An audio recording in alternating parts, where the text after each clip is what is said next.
Halo teman-teman, salam sejahtera bagi kita semua. Shalom, Assalamualaikum warahmatullahi wabarakatuh. Om Swastiastu, Namo Buddhaya. Perkenalkan, nama saya Kristi Anastasia Kansil.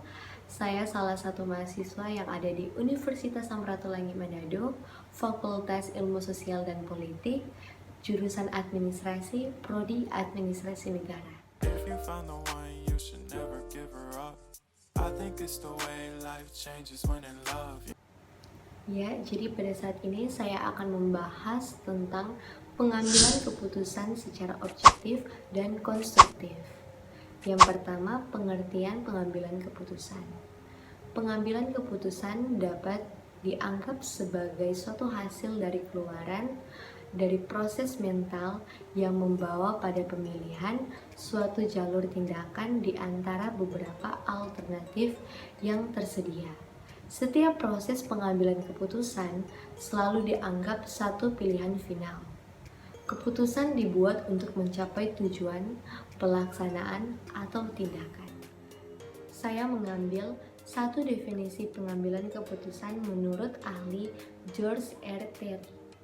Pengambilan keputusan dapat didefinisikan sebagai pemilihan alternatif kelakuan tertentu dari dua atau lebih alternatif yang ada.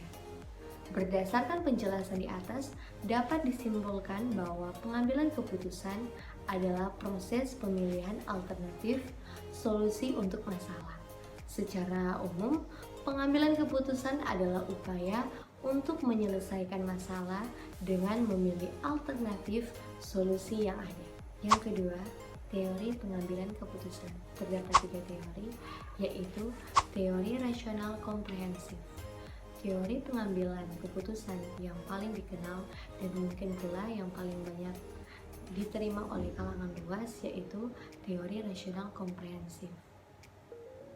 Pembuatan keputusan dihadapkan pada suatu masalah tertentu yang dapat dibedakan dari masalah-masalah lain atau setidaknya dinilai sebagai masalah-masalah yang dapat diperbandingkan satu sama lain. Yang kedua, teori inkremental. Pengambilan keputusan mencerminkan suatu teori pengambilan keputusan yang menghindari banyak masalah yang harus dipertimbangkan, seperti dalam teori rasional komprehensif, dan pada saat yang sama merupakan teori yang lebih banyak menggambarkan cara yang ditempuh oleh pejabat-pejabat pemerintah dalam mengambil keputusan sehari-hari. Yang ketiga, kategori pengambilan keputusan. Menurut konsep Anderson, nilai-nilai yang kemungkinan menjadi pedoman perilaku para pembuat keputusan itu dapat dikategorikan menjadi 5. Yang pertama, nilai-nilai politik. Kedua, nilai-nilai organisasi. Ketiga, nilai-nilai pribadi. 4, nilai-nilai kebijaksanaan. Kelima, nilai-nilai ideologis. Keempat, fungsi pengambilan keputusan adalah pangkal permulaan dari semua aktivitas manusia yang sadar dan terarah baik secara individual maupun secara kelompok. Tujuan pengambilan keputusan adalah kegiatan-kegiatan yang dilakukan dalam organisasi itu dimaksudkan untuk mencapai tujuan organisasinya, yang dimana diinginkan semua kegiatan itu dapat berjalan lancar dan tujuan dapat dicapai dengan mudah dan efisien. Kelima, faktor-faktor yang mempengaruhi pengambilan keputusan. Yang pertama, komposisi kelompok. Ada 4 hal yang perlu diperhatikan dalam menyusun komposisi kelompok. A. Penerimaan tujuan umum, mempengaruhi kerjasama dan tukar informasi. B. Pembagian tugas kelompok, tidak semua tugas dapat dibagi. C. Komunikasi dan status struktur, biasanya yang posisinya tertinggi paling mendominasi dalam kelompok. D. Ukuran kelompok semakin besar, kelompok semakin menyebar opini, konsekuensinya adalah semakin lemah partisipasi individu dalam kelompok tersebut. Kedua, kesamaan anggota kelompok. Keputusan kelompok akan cepat dan mudah dibuat bila anggota kelompok bekerja sama satu dengan yang lain. Ketiga, pengaruhnya polarisasi kelompok. Seringkali keputusan yang dibuat kelompok lebih ekstrim dibandingkan keputusan individu. Hal ini disebabkan karena adanya perbandingan sosial. Tidak semua orang berada di atas rata-rata.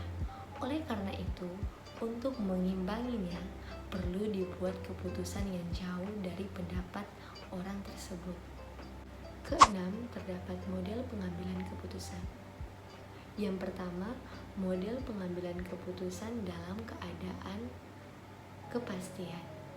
Kedua, model pengambilan keputusan dalam kondisi berisiko. Ketiga, model pengambilan keputusan dengan ketidakpastian. Ketujuh, langkah-langkah atau proses pengambilan keputusan. Yang pertama, proses identifikasi atau perumusan persoalan keputusan. Kedua, penetapan parameter dan variabel yang merupakan bagian dari sebuah persoalan keputusan.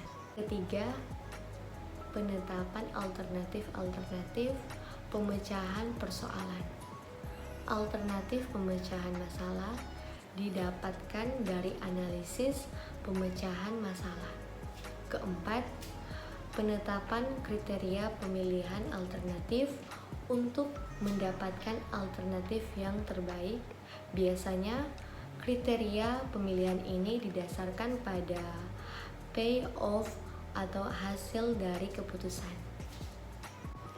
Kelima, pelaksanaan keputusan dan evaluasi hasilnya. Tahap ini disebut tahap implementasi, di mana alternatif solusi yang terpilih akan diterapkan dalam jangka waktu tertentu, dan setelah itu akan dievaluasi hasilnya berdasarkan peningkatan atau penurunan payoff atau hasil. Kesimpulan dari poin-poin di atas dapat kita ketahui bahwa dalam proses pengambilan keputusan hendaknya diawali dengan jenis keputusan yang akan diambil. Setelah kita mengetahui jenisnya, barulah kita tentukan langkah pengambilan keputusan yang meliputi proses identifikasi, penetapan parameter, alternatif, kriteria, serta mengevaluasi hasilnya atau disebut tahap implementasi. Sehingga pada akhirnya terciptalah sebuah keputusan yang adil dan menguntungkan kedua belah pihak. Itu saja yang bisa saya sampaikan, dan maaf jika ada tutur kata yang salah.